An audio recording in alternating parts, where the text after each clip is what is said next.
വീട്ടിലെ അമ്മ എന്ത് കറി വെച്ചാലും അത് കൂട്ടി കഴിക്കുന്ന അനിയനും കറികൾ കഴിച്ചു നോക്കാതെ തന്നെ റിജക്ഷൻ അടിച്ച് ഇഷ്ടപ്പെട്ട കറികൾ മാത്രം കൂട്ടി കഴിക്കുന്ന ഞാനും. അമ്മയ്ക്ക് അത് ചെറിയൊരു ടാസ്ക് തന്നെയായിരുന്നു.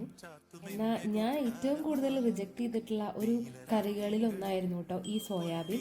പക്ഷെ ഇന്ന് എനിക്കത് വളരെ ഇഷ്ടപ്പെട്ട ഒരു വിഭവമല്ലെങ്കിലും ഞാൻ കഴിക്കുന്ന ഇഷ്ടപ്പെട്ട കറികളിൽ ഒന്ന് തന്നെയാണ് കേട്ടോ ഈ സോയാബീൻ എന്ന് പറയുന്നത്. അപ്പോൾ ഇന്നത്തെ റെസിപ്പി എന്ന് പറയുന്നത് സോയാബീനാണ്. അപ്പോൾ നമുക്കത് എങ്ങനെ ഉണ്ടാക്കാൻ നോക്കാം. ആദ്യം തന്നെ സോയാബീൻ കഴുകി തിളപ്പിച്ചു കേട്ടോ. അതിനുശേഷം അതിലെ വെള്ളം ഊറ്റിക്കളഞ്ഞു ഞാൻ. പിന്നീട് നമുക്ക് ഇതിലേക്ക് വേണ്ട മസാല തയ്യാറാക്കാം. ഇഞ്ചിയും വെളുത്തുള്ളിയും ചെറുതായി അരിഞ്ഞതും സവോളയും പച്ചമുളകും വേപ്പിലയും വെളിച്ചെണ്ണയിൽ നന്നായി ഇതൊക്കെ വഴറ്റിയെടുത്തു. പിന്നീട് ഇതിലേക്ക് വേണ്ട പൊടികൾ നമുക്ക് ആഡ് ചെയ്യാം. മഞ്ഞൾപ്പൊടി, മല്ലിപ്പൊടി, മുളക് പൊടി, മസാലപ്പൊടി, ഉപ്പ് എല്ലാം ചേർത്ത് നന്നായി മൂപ്പിച്ചെടുത്തു.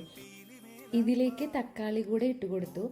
അത് നന്നായി മൂത്ത് വന്നപ്പോൾ അതിലേക്ക് വെള്ളം വറ്റിച്ച സോയാബീൻ ആഡ് ചെയ്ത് നന്നായി മിക്സ് ചെയ്തു. അതിനുശേഷം ആവശ്യത്തിന് ചൂടുവെള്ളം കൂടെ ചേർത്ത് അടച്ചു വെച്ച് വേവിച്ചു. അപ്പോൾ ഈ ഒരു റെസിപ്പി നിങ്ങൾക്ക് ഇഷ്ടപ്പെട്ടെങ്കിൽ നിങ്ങളും ട്രൈ ചെയ്ത് നോക്കണേ. അപ്പോൾ അത്രയേ ഉള്ളൂ. ബൈ.